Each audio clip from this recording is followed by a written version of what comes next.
جی اچھا، تو میں ایک جماعت المسلمین نام کی ایک جماعت ہے، تو میں ان سے مطلب وہ مجھ سے بات کر رہے تھے، تو وہ یہ بولتے کہ بیٹا وہ جو قبر کا عذاب ہے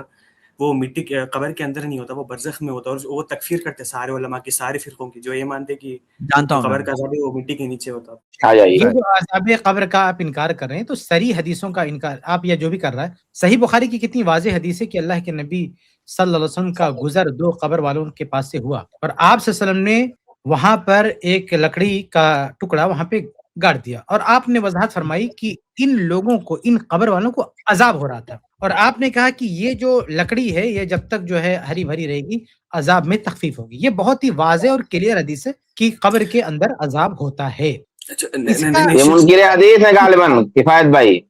یہ لوگ جو عذاب قبر کا انکار کرتے ہیں عموماً منکرین حدیث میں سے ہیں اور غالباً منکرین حدیث میں سے۔ نہیں تو صحیح بخاری کی حدیث ہے نا، کیوں صحیح بخاری کی حدیث نہیں مانتے؟ نہیں شیخ صاحب، وہ یہ مانتے کہ جو قبر کا مراد ہے ادھر قبر کا مطلب زمین کے نیچے کا حصہ نہیں ہے، قبر کا مطلب برزخی قبر کی اسی بات ہے۔ لیے میں نے یہ حدیث پیش کیا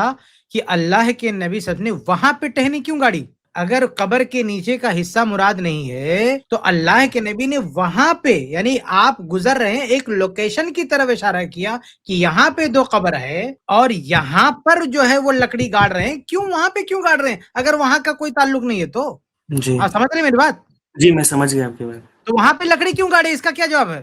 وہ بولے بس مطلب وہ بولے بس نشانیہ طور پہ کہ بھائی جب تک یہ صحیح سلامت رہتا وہ تنا تب تک عذاب ہوتے رہتا،